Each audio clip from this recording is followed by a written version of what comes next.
I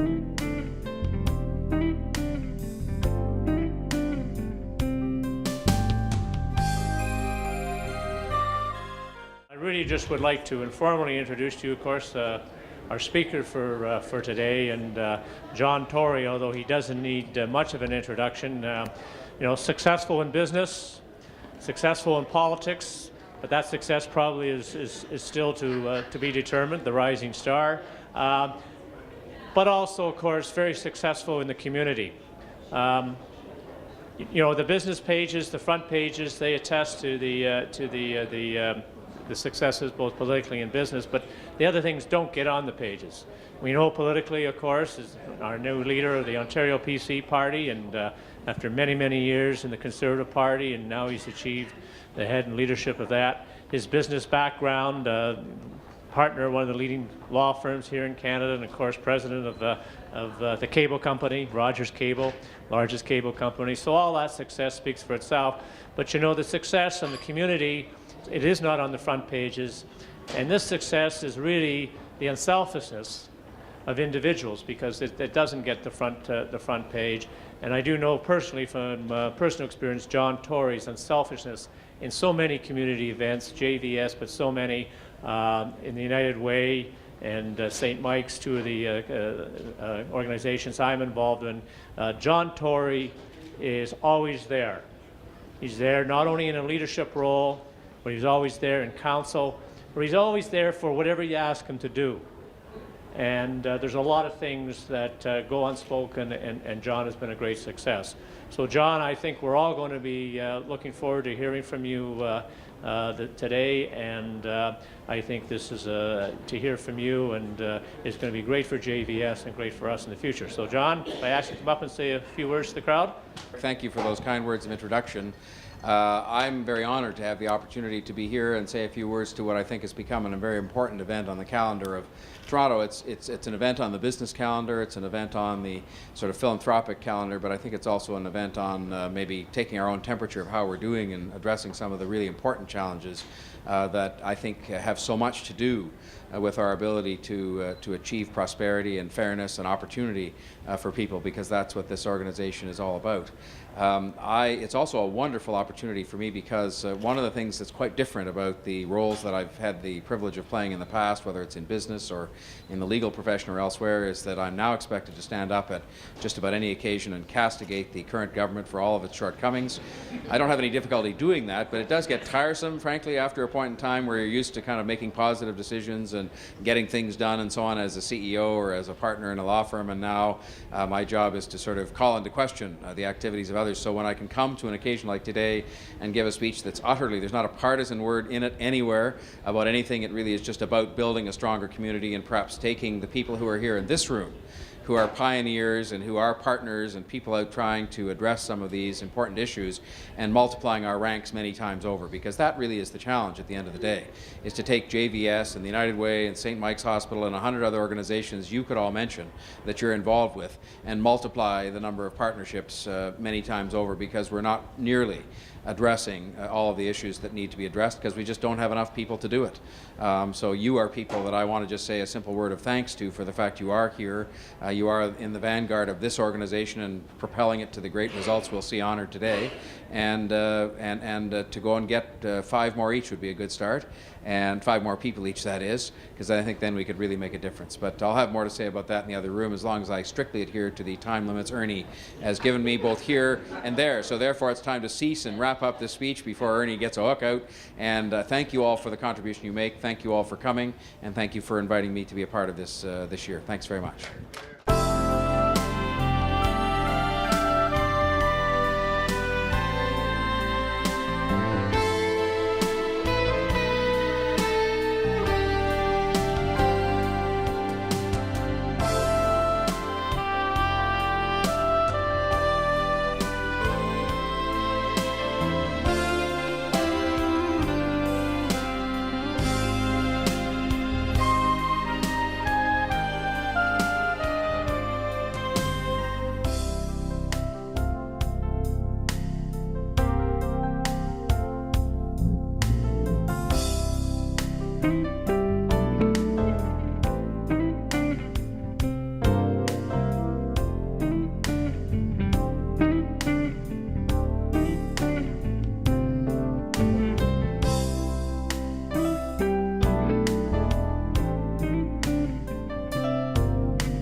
everybody. I'm Paula Todd. And I'm Steve Paikin, and this is not Studio 2. No, it isn't, but it is the 3rd annual Strictly Business Celebratory Luncheon presented by, I can see you talking, presented by JVS Toronto, of course, an agency of the United Way and UJA Federation. Steve and I are absolutely thrilled to be here this afternoon as your masters of ceremony. JVS Toronto, as you know, serves more than 14,000 people from diverse backgrounds and needs. Its goal is to help people overcome barriers to education and employment and achieve personal success. Today we're here to celebrate some of these successes, and you will hear more about this later. As part of the thank you for you coming today and spending this time with us, there are a couple, I mentioned a Jaguar. Is there a Jaguar? No, I don't think that's I'm true. sure there's a Jaguar out in the parking lot. Please don't take it.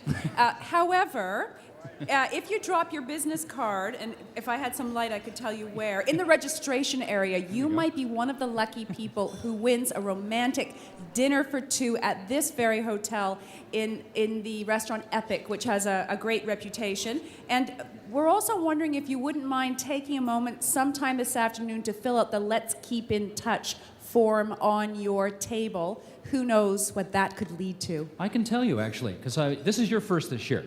And I was lucky enough to be here last year as a guest, and then Ernie asked if I'd take on this role with you this year. Interestingly enough, he wouldn't allow me to do it without you.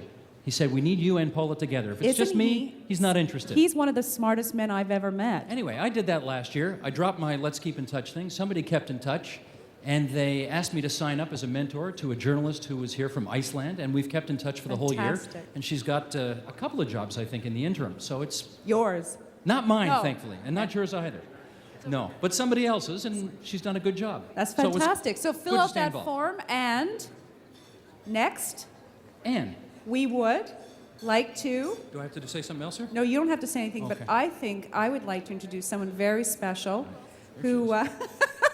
Anne Golden is an amazing person. She is I'm laughing because she's sitting beside me, and she sat down, she said, so, tell me about your personal life. Anne Golden is a very professional woman. She is, of course, the president and CEO of the Conference Board of Canada and so many other things. Anne, I wonder if you would join us on stage. Anne Golden, everybody. Yay!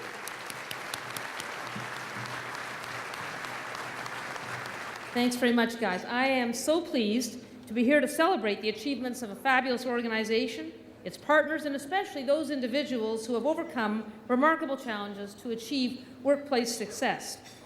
When I was at United Way, and JVS was a founding member of United Way back in 1956, I used to feel very proud when JVS routinely won high allocation awards due to the quality of its programs and the importance of its mission. And so I'm really pleased to be here. You know, John, they only gave me 2 minutes. And I was going to go on at some length about what a brilliant choice they made as guest speaker, but unfortunately I do not have the time. I want to say that now, from my vantage point at the Conference Board of Canada, I couldn't be more impressed with the importance of these successes for building a better Canada for all of us. As the urbanist Richard Florida has written in his recent book, The Flight of the Creative Class, we're in the midst of a new global competition for talent. And in his words, the terms of competition revolve around a central axis: a nation's ability to mobilize, attract, and retain human creative talent. We're going to have to make great strides in the coming years to maintain productivity and standard of living in Canada in face of an aging workforce and declining growth in the size of the labor force. And by the way, this aging workforce is true of most other Western countries. We're already facing a serious shortfall in skilled labor in certain sectors and in certain regions. And predictions are, and the Conference Board is among the predictors, that things will worsen soon, by about 2011, when the baby boomers start to retire en masse. And we will see, over the decade, about 400,000 jobs open up per year due to the retirement of existing workers. And we do not have enough workers here in Canada to fill those jobs. Like other Western countries, we're counting on attracting a large number of immigrants to fuel population growth and economic prosperity. But immigration alone won't solve our problems. Beyond merely attracting immigrants, we're going to have to bolster our approach with 2 efforts. First, by making sure that highly skilled immigrants actually get to use their skills in the Canadian labor market. And we know that over the past 2 decades, immigrants to Canada have become increasingly less able to convert their education and job experience to jobs here. So better recognition of credentials is key to addressing this problem. And it's true, we've heard about credentialing for some time now.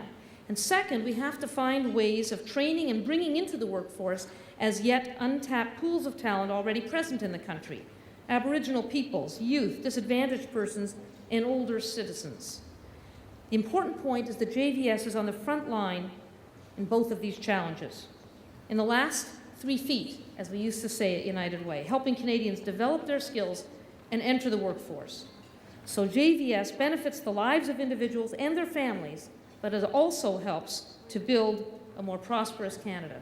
So congratulations, Karen, I can't see you, but wherever you are, to you and your team, and to all those who have made the success stories we're going to hear about today possible. Thank you.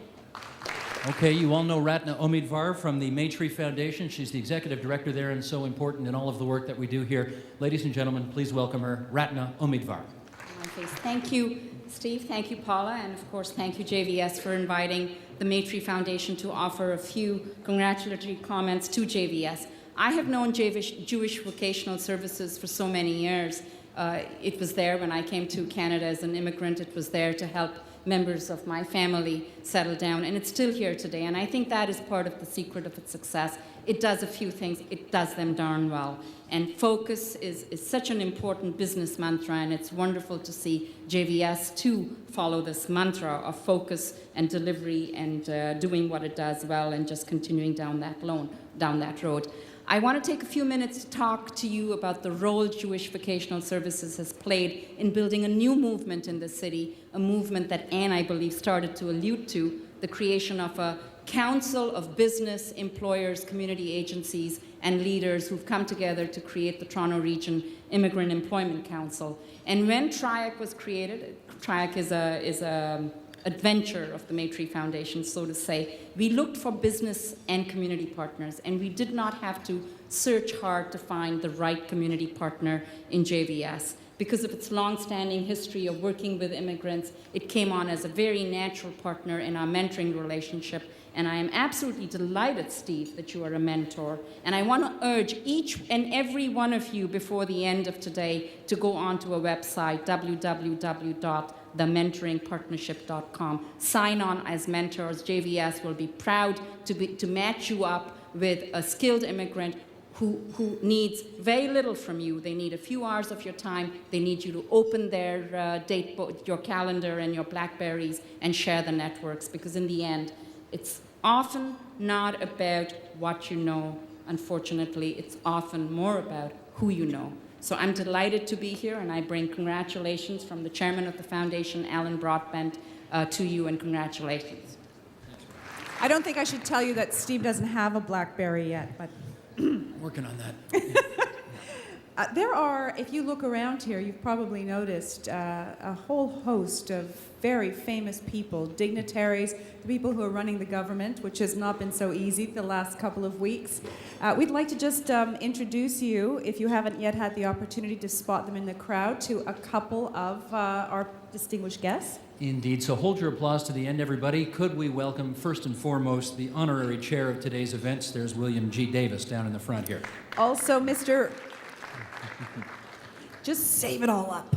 Mr. Richard Venn is the Senior Executive Vice President of CIBC and the 2003 Strictly Business Keynote Speaker. And if you were here last year, you remember Richard Waugh, President and CEO of Scotiabank. He was the 2004 Strictly Business Keynote Speaker. And from the Métis Nation of Ontario, we're joined by President Tony Belcourt. And the Honourable Bob Rae is here, the former Premier of Ontario, somewhat after Mr. Davis's time, if I recall. We're also expecting the Honourable David Peterson, who you might recall. We used to recall that he was the former Premier of Ontario, and I think that we now recall he had something to do with what happened last week. In fact, can I make a comment about that while we're here? I don't think you're allowed to. I'm not allowed to? Yeah, it's off the record, right? If I remember, now it was about a week and a half ago that the aforementioned Mr. Davis was giving a speech at the Woodrow Wilson Awards at the Canadian National Exhibition. And if I recall correctly, David Peterson was also at that event. And then he met somebody at that event.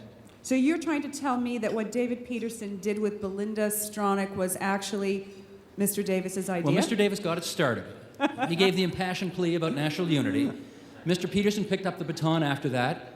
Now, the reason I'm raising this right now is because stay away from David Peterson, okay? I do not want to turn on Lloyd Robertson tonight and find out that you're suddenly there, okay? This is the kind of in-depth analysis you can enjoy every night on Studio 2. I'm just telling you. I don't want any of those kind of surprises, okay? I don't see him yet. All right. Did we say Robin Cardozo was here? No, we did not. Okay. You want me to do that? Yes, please. Robin Cardozo is here, CEO of Trillium Foundation, and Mr. Ted Sokolsky is here, President UJA Federation. We also have the JVS Toronto Board of Directors and several of our past presidents. And the JVS Strictly Business Committee, and now you can applaud them all. Yay!